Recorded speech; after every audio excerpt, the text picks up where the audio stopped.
"Jump successful," Chief Petty Officer Feng reported from power control.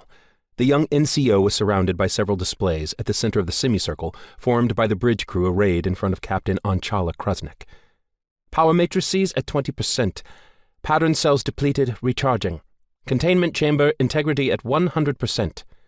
"Very good. So, can we make it back with our antimatter supply?" Anchala asked. "I think so, sir. But as expected, this system will be the last, I'm afraid." Anchala leaned back in his command chair and looked at the system through the large panoramic window after the massive beam shields had slid open like a mighty portal. To the right loomed a partial silhouette of the local gas giant. Nearby was the gravitational conjunction zone that had functioned as their exit from hyperspace. Ahead lay only the twinkle of stars in infinite space. One shone a little brighter, and a few colorful specks were just visible. He gave the order for a complete system scan and acceleration away from the jump point. The TFS Vasco da Gama was one of the oldest research vessels in the Terran fleet, a 100-meter-long cylinder with water tanks attached to it like cartridges in a six-shooter cylinder. Only a negligible fraction of the stored water was used for the ship's life support, including drinking water.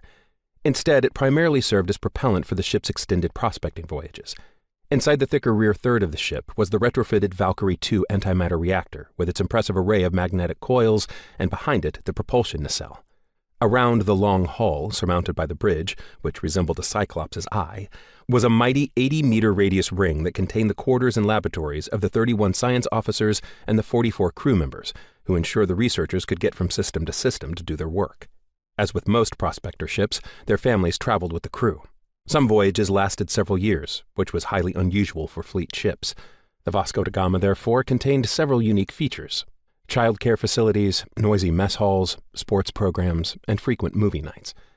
Anchala had had to listen to a lot of jokes from his comrades on Eden before starting the trip.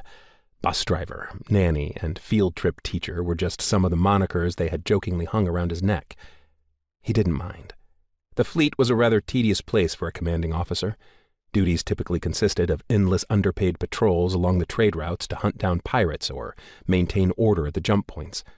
The Federation forces were plagued by what had always plagued the military in peacetime: inactivity, lack of recognition among the civilian population, constantly shrinking budgets, and aging hardware. The second expansion phase was over. The first fringe worlds were now core worlds, and everything was subordinated to hypercapitalism. All this made the Federation rich. 2 centuries of peace were enough to drive the transformation of the defense fleet into a research fleet. Anchala knew this, which was why he was here. He was a man who preferred to be the first to show up at the party so he could choose the dance music. Expeditionary ventures were the future for skippers like him, not endless maneuvers and patrols.